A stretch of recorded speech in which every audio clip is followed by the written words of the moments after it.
যাদের হাত আছে তারা তালি দেন, যাদের নাই দেবার দরকার নেই। কেমন? হ্যাঁ, সবাই মিলে আমরা বলবো, কি বলবো?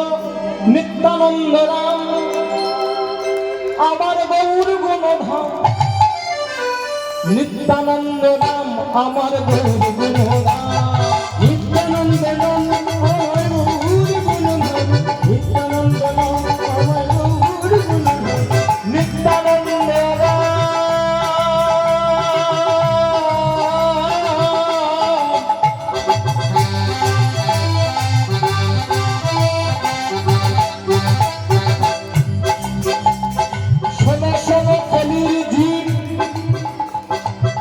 তোমাদের সময় থাকতে তোমরা একবার হাতে তালি দিয়ে একবার নাম বলে নাও, আর তোমরা বৃথা সময় খোয়াইও না। সময় থাকতে থাকতে একবার সবাই উঠে দুটি বাহু তুলে হাগুর হাবিদাই বলে না। একটু হাতগুলো উপরে তোলা যায় কি? একটু মায়েরা উলুক ধরি দেওয়া যায় কি? বলে নিত্যানন্দ নাম আমার গৌর গুণধাম, নিত্যানন্দ নাম আমার গৌর গুণধাম, নিত্যানন্দ নাম আমার গৌর গুণধাম, নিত্যানন্দ নাম আমার গৌর গুণধাম। প্রেম দাতা মোদের নিত্যানন্দ, গৌরচন্দ্র পূর্ণয়ানন্দ, প্রেম দাতা নিত্যানন্দ,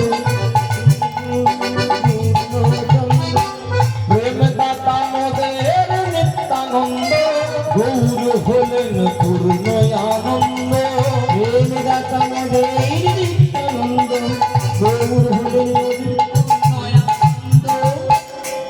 আমি বুঝতে পারি না, আপনারা কলকাতার লাগোয়া মানুষ, মানে কলকাতার কাছাকাছি, কলকাতার মানুষেরা জানেন তো করোনার থেকে একটা জিনিসকে বেশি ভয় পায়। বরাবর করোনার থেকে একটা রোগকে বেশি পায়, সেটা হলো ডেঙ্গু। কলকাতার মশার উৎপাত তো বেশি। আমি বুঝতে পারি না, মানুষ ডেঙ্গু হবার ভয়ে মশারি টাঙিয়ে ঘুমায়, কিন্তু নরক যন্ত্রণার ভয়ে কেউ হাতে তালি দিয়ে হরিনাম করতে চায়। এই বড় গন্ডগোলের কথা। পেছনে দাঁড়িয়ে আছে মায়েরা, এবার হাতগুলো তুলে একটু হাতে তালি দাও দিকে আমার সঙ্গে, সবাই মিলে এবার হাতে তালি দিয়ে। তোমরা নিতাই ভজ নিতাই ভজ নিতাই ভজ ভাই, নিতাই ভজ নিতাই ভজ নিতাই ভজ ভাই, নিতাই ভজ নিতাই ভজ নিতাই ভজ ভাই, নিতাই ভজ নিতাই ভজ নিতাই ভজ ভাই। সবাই একটু বলুন তো আমার সঙ্গে, নিতাই ভজ নিতাই ভজ নিতাই ভজ ভাই, গৌর ভজ গৌর ভজ গৌর ভজ ভাই। বলুন হরিব, বলুন। শোনা যায় না? আর একটু জোরে হয় কি? আমি দুপুরবেলা দেখছিলাম আপনাদের সবার বাড়িতে লুচি টুচি হচ্ছে, শুকনো খাবার খেয়ে আছে বলুন, পেটে শক্তি আসছে নাকি? হ্যাঁ, তাই একটু জোরে হবে? হ্যাঁ বলুন, যে বলবে তারই উপকার, আমার তো কোনো উপকার। যাই হোক, সবাই মিলে বলুন, নিতাই ভজ নিতাই ভজ নিতাই ভজ ভাই, গৌর ভজ গৌর ভজ গৌর ভজ ভাই। হরিব, একটু বলতে পারছি, বলতে একটু বেড়েছে। তা আপনারা এত সুন্দর ভালো গান বায়না করার সময় বলতে পারলেন না? আজকে দোয়ালিটাকে নিয়ে আসতাম না, একজন একজন করে বসাতাম গাওয়াতাম। হ্যাঁ, নিত্যানন্দ নাম বলো গৌর গুণধাম, নিত্যানন্দ নাম বলো গৌর গুণধাম, নিত্যানন্দ নাম বলো গৌর গুণধাম, নিত্যানন্দ নাম বলো গৌর গুণধাম, নিত্যানন্দ নাম বলো গৌর গুণধাম, নিত্যানন্দ নাম বলো গৌর গুণধাম,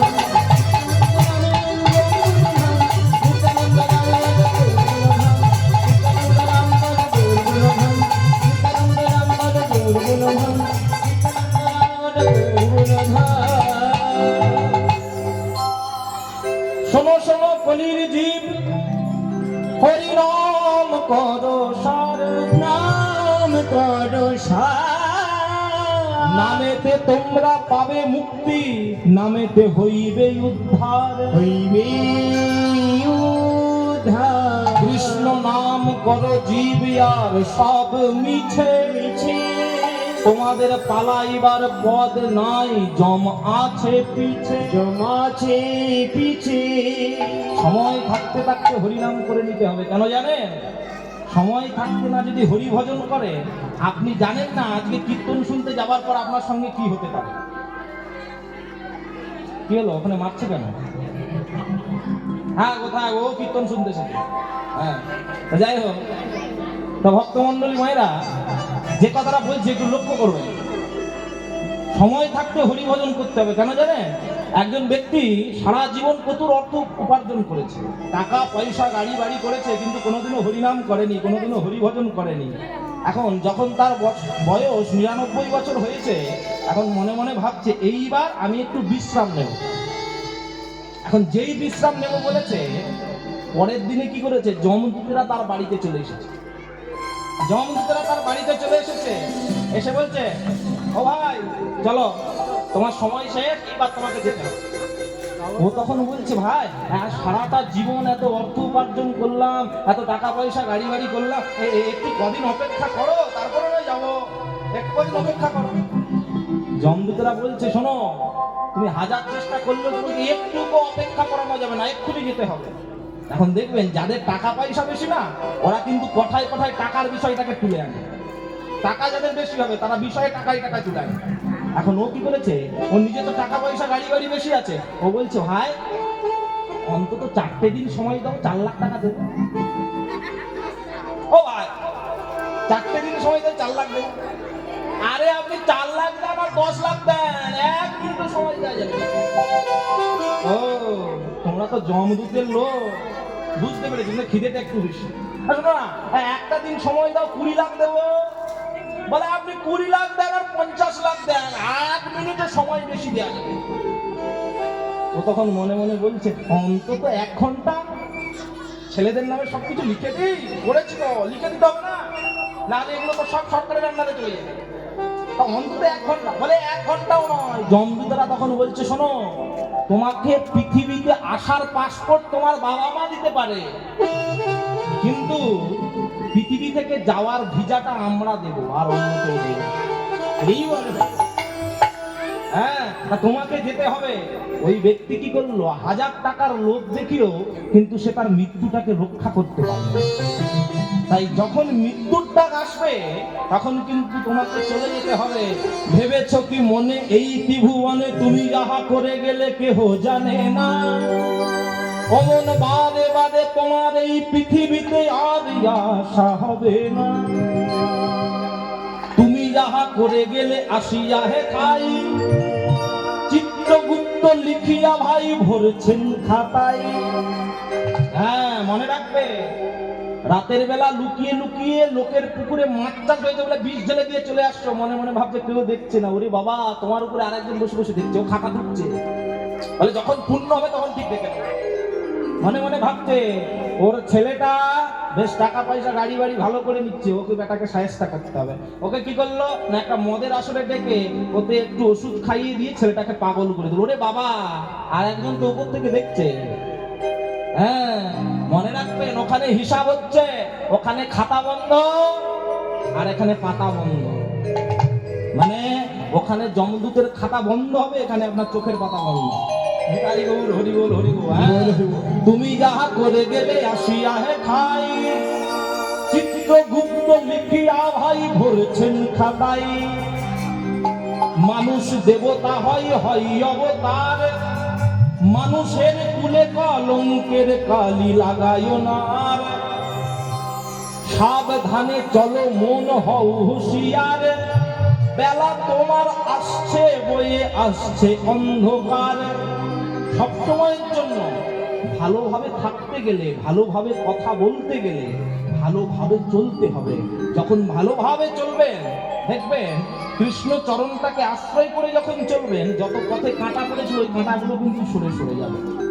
আপনাদেরকে একটা কথা বলে রাখি, যখন একজন মহিলা সোনার সীতাহার পরে, সোনার কানের পরে রাস্তা দিয়ে যায়, গলায় গজমতির মালা পরে যায়, তখন দেখবেন রাস্তায় যারা চোর থাকে ওরা কিন্তু ওই মহিলার দিকে তাকিয়ে থাকে। তেমনি আর একজন কৃষ্ণ ভক্ত যদি গলায় মোটা মোটা তুলসীর মালা পরে যায়, চোরের নজর নয়, ভগবানের নজর তার দিকে থাকে। তাই সবসময়ের জন্য সব সময়ের জন্য আপনারা তুলসী মালাকে কণ্ঠে ধারণ করবেন। হ্যাঁ হ্যাঁ, আমি এই কথাটা এক জায়গায় বলেছি। এখন আমাদের জয়নগরে একটা ছেলে থাকে, বুঝলেন, ওদের সঙ্গে বন্ধুত্ব আছে। ও এখন আমাকে ফোন করে বলছে, আশিস দা, আরে তুলসী মালা তো কিনেছি, কিন্তু বিষয়টা কি জানো তো, তুলসী মালা কিনেছি পড়তে পারছি না। আমি বলি কেন? বলে শোনো না, আজকে তুলসী মালা পড়বো, 3 দিন পরে একটা বিয়ে বাড়িতে ডাক আছে, ওই জন্য পড়তে পারছি না। আচ্ছা, ও তখন বলছে 3 দিন পরে বিয়ে বাড়িতে ডাক আছে, আমাকে খেতে তো হবে, যখন খাওয়ার লোক তো সামলাতে পারিনি, তুলসী মালা কিনেছি পড়বো কি করে বলো দেখি। আমি তখন বলছি, আচ্ছা তুই 3 দিন পরে বিয়ে বাড়ি আছে বলে মালা পড়ছিস না, আচ্ছা ভাবতো 3 দিন পরে যদি আবার তোর একটা কোথাও সাধ্য বাড়ির ডাক আসে, তখন কি করবি? আবার ভাব 1 সপ্তাহ পরে কারো অন্নপ্রাশন বাড়িতে ডাক আছে, কি করবি? যাবি না? বলে হ্যাঁ যাবো। তাহলে মালাটা কবে পড়বি? আমি বলি হুন, এইবার 7 দিন পরে অন্নপ্রাশন আছে, এইবার ভাব 7 দিন পরে তোর ডাক চলে আসলো, তখন কি করবি? 7 দিন পরে যদি তোর ডাক চলে আসে, তাহলে মালা পড়বি না? বলে দাদা মালাটা তো পড়বো, কিন্তু আজকে তো শনিবার। আমি বলি শনিবার হোক আর মঙ্গলবার হোক আর রবিবার হোক, যেইবার হোক, তুই আজকেই পড়। বলে দাদা তাহলে বিয়ে বাড়িতে গিয়ে যে খাবো, মালা পড়লে অসুবিধা নয়? আমি বলি দাঁড়া, আগে লাইনে তো দাঁড়া, তারপরে তো ডাক পাবি। আগে মালাটা পরে লাইনে দাঁড়া, যে পড়বে হরিনামের মালা, দূরে যাবে তার সব জ্বালা। আগে মালাটা পরে তোমাকে লাইনে দাঁড়াতে হবে ভাই, তবে তো তার ডাক পাবে। তাই আজকে নিতাই চাঁদ আর মহাপ্রভু যখন যাচ্ছে, এখন কলির জীব সবাই তো হরিনাম বলছে, কিন্তু যারা হরিবল বলছে না মহাপ্রভু তাদেরকেও বলাচ্ছে। একটা ধোপা কাপড় কাচ্ছে, যখন ধোপা কাপড় কাচ্ছে, মহাপ্রভুর ইচ্ছা গেল তার মুখ থেকে একবার হরিনাম শুনবে। ধোপার কাছে গিয়ে বলছে, ও ভাই একবার কৃষ্ণ নাম বলো ভাই, একবার হরিনাম বলো। ধোপা বলছে, ও ঠাকুর, এই রাস উৎসব পড়েছে, বড় বড় বাড়ির বড় লোকের মেয়েরা সব নতুন জামা কাপড় পরে রাসের মেলায় ঘুরতে যাবে, কেচে না যদি তাড়াতাড়ি পৌঁছাতে পারি, ওরা কিন্তু টাকা দেবে না, আর টাকা না দিলে আমার সংসার চলবে না, আমাকে তাড়াতাড়ি নিয়ে যেতে হবে। এখন যেই এই কথা বলেছে, মহাপ্রভু তখন ওই ধোপাকে বলছে, কি বলছে জানেন? ও ভাই, তার মানে তোমার এই কাপড় চোপড় গুলো তোমাকে হরিভজনে বাধা দিচ্ছে, তাই না? আচ্ছা আমি তোমার এই কাপড়গুলো কেচে দিচ্ছি, তুমি একবার হরিবল বলো। দেখুন, এই ভগবানকে কি কেউ পেয়েছেন? যে ভগবান জীবের হাত থেকে কাজটাকে ছিনিয়ে নিয়ে, কর্মটাকে ছিনিয়ে নিয়ে ভগবান হরিবল বলিয়েছে। আমরা বড় ভাগ্যবান, আমরা এই ভগবানকে পেয়েছি, কিন্তু পেয়েও হারিয়েছি। কেন জানেন?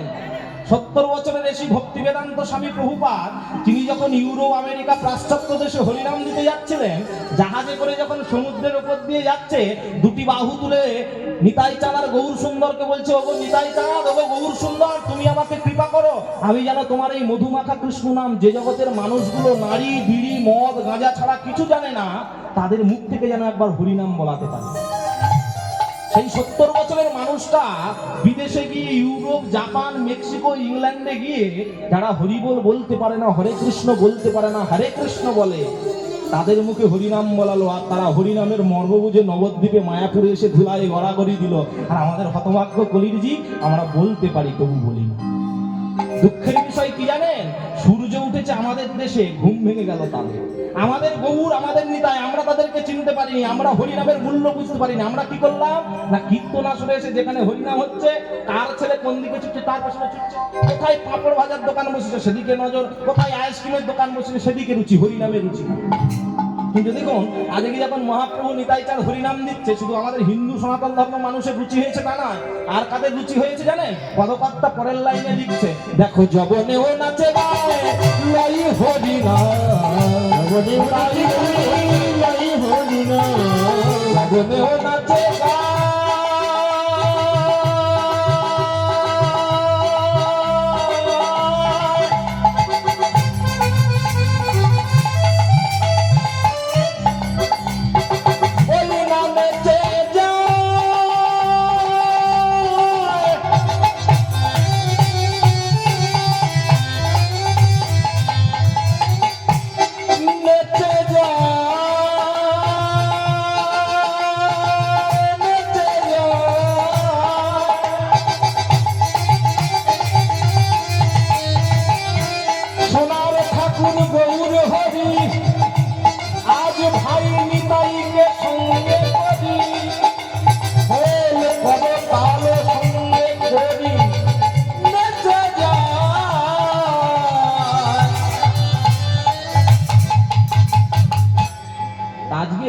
ভক্তদের সঙ্গে মহাপ্রভু নৃত্য করছে, মায়েরা উলুধ্বনি দিতে ভুলে গেলেন যে একটু উলুধ্বনি দেওয়া যায় কি?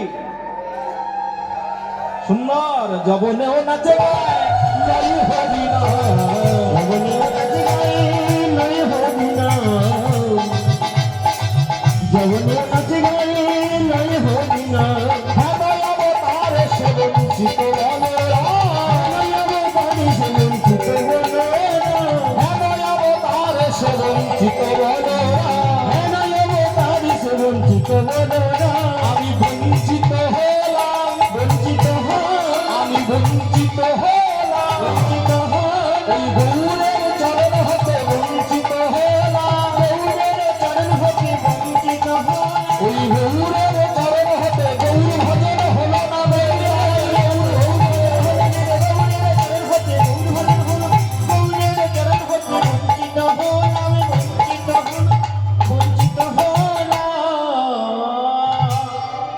এই ভক্তমন্ডলী মায়েরা, এখানে আমরা গৌরচন্দ্রিকা শেষ করলাম, এইবার লীলা মাধুর্যে প্রবেশ করব। হ্যাঁ, শুরুতেই বলে রাখি, কীর্তন আসরে আসবার আগে আমার কাছে কমিটির বাবারা কিছু লোক গিয়েছিল, গিয়ে বলছিল, বাবা তা আমাদের এখানে যদি একটু মহাভারতের মধ্যে লীলা কীর্তন শোনাতে পারতে খুব ভালো হতো, আমাদের ভক্তরা একটু মহাভারতের কথা শুনতে চায়। আমি বললাম ঠিক আছে, অসুবিধা নাই। তা আমি বললাম, শোনো, মহাভারতের মধ্যে শোনাবো, এমন লীলা শোনাবো যে মানুষ তো কীর্তন শোনবার জন্য আসে, শুনে যাতে ভগবানের কৃপা পায় সেই লীলাই আপনাদের আজকে শোনাবো। এমন ভক্ত, যে ভক্ত মহাভারতে ভগবানের কথা শুনে ভগবানের চরণ লাভ করেছিল, সেই ভক্ত আর কেউ নয়, তিনি হলেন পরীক্ষিত মহারাজ। পরীক্ষিত মহারাজ 7 দিন 7 রাত আপনারা যেই আসনটাই বসেছেন, অর্থাৎ শোতার আসনে বসে 7 দিন 7 রাত ভগবানের কথা শুনেছে, আর ভগবানের কথা শুনে 8 দিনের দিন ভগবানের চরণ লাভ করেছে। আপনারাও আজকে সেই ভক্তের কথা শুনবেন। তবে হ্যাঁ, শুরুতেই বলে রাখি, আমরা কৃষ্ণলীলা গাইতে গেলে যেমন গৌরচন্দ্রিকা করবার পরে বৃন্দাবন লীলায় ঢোকার আগে আমরা একটা বৃন্দাবনী ভজন গাই। যেহেতু আজকে ভক্ত লীলা, সেহেতু আমরা গৌরচন্দ্রিকা শেষ করেছি, তবে আজকে ভক্তদের মনোবাঞ্ছা পূরণ করবার জন্য আমরা একটা ছোট্ট ভজন গিয়ে তারপরে লীলা মাধুর্য প্রবেশ করব। অসুবিধা নেই তো মায়েরা? কোনো অসুবিধা আছে না? তার সবাই মিলে, আমি তো আর একা গাইবো না, আপনাদেরকেও গাইতে হবে আমার সঙ্গে। আমি একা গাইছি, সবাই মিলে হাতে তালি দিয়ে আমরা গাইবো, কেমন? হ্যাঁ।